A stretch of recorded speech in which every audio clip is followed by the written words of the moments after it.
Hola, muy buenas tardes a todas y todos. En este pequeño video les voy a presentar de manera sintética la información que presenta el libro La educación encierra un tesoro, que es un informe a la UNESCO de parte de la Comisión Internacional sobre la Educación para el siglo XXI, elaborado por Jacques Delors y otras 14 personalidades del mundo, el cual consta de 9 capítulos divididos en 3 partes que se denominan horizontes, principios y orientaciones.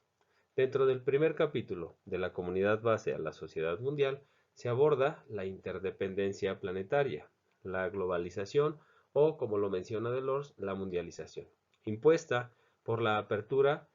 a las fronteras económicas y financieras. Delors menciona que este mundo es un lugar cada vez más poblado, de manera que dentro de las decisiones que se tomen de manera global afectan cada vez más a un mayor número de personas. Sin embargo, esta globalización también ha permitido que la comunicación universal, gracias a las nuevas tecnologías, tenga un avance y un alcance sin precedentes. Dentro del segundo capítulo de la cohesión social a la participación democrática, se define que la finalidad principal de la educación es el pleno desarrollo humano en su dimensión social, como vehículo de las culturas y valores, como construcción de un espacio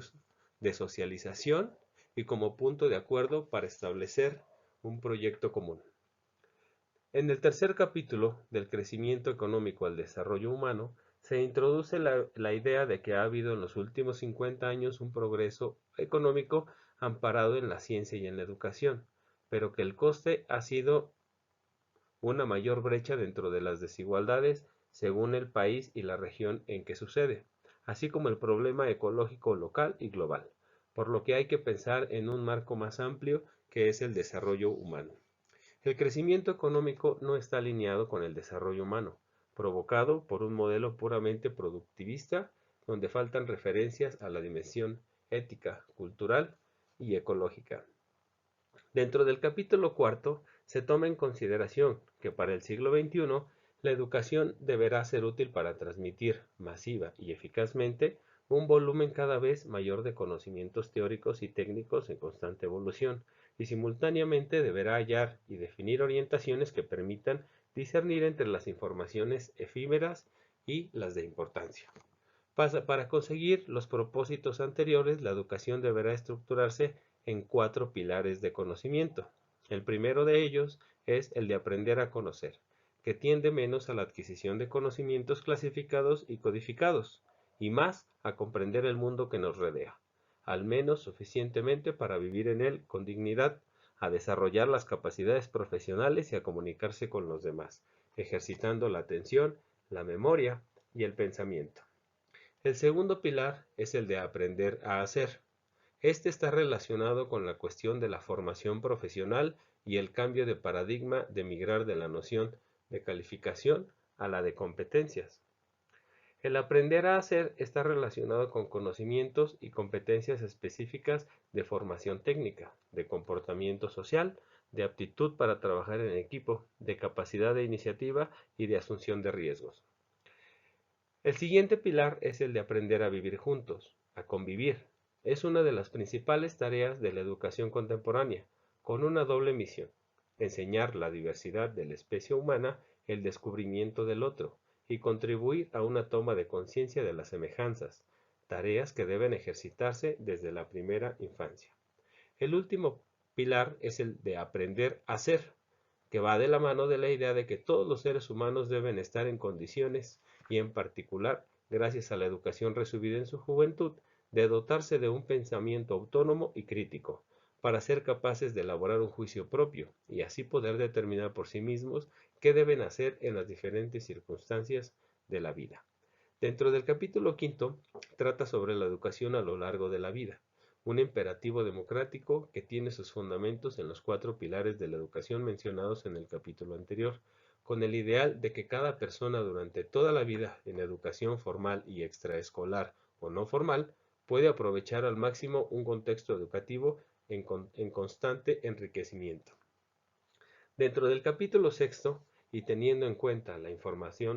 formación permanente, se orienta para que la formación escolar y extraescolar se complementen, y en la fase de la educación básica, que considera Delors la preescolar y primaria, es donde se fraguan las actitudes hacia el aprendizaje que durarán toda la vida, por lo que hay que incidir en esta etapa sin olvidar que el acceso a la educación básica de calidad sigue siendo uno de los grandes problemas de finales del siglo XX, así como la alfabetización de adultos. Dentro del capítulo séptimo, dedicado al personal docente, comienza con una declaración de ideales, y del cual voy a citar textualmente a Delors. Vemos el siglo próximo XXI como una época en la que los individuos y los poderes públicos considerarán en todo el mundo la búsqueda de conocimientos no solo como un medio, sino como un fin. Cierro cita.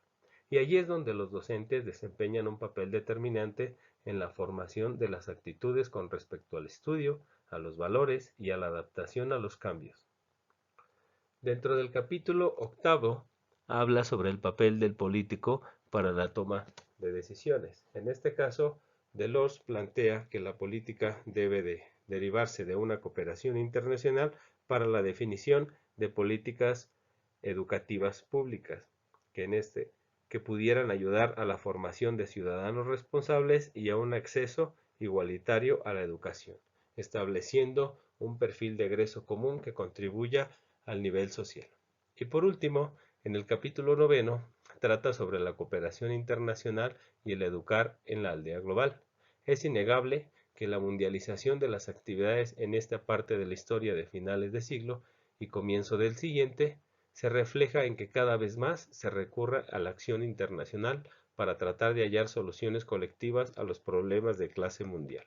como es la diplomacia preventiva y mantenimiento de la paz, aunque muchas veces los resultados no sean los esperados. Esperamos que el presente video y la información aquí expuesta sea de su utilidad. Gracias y hasta pronto.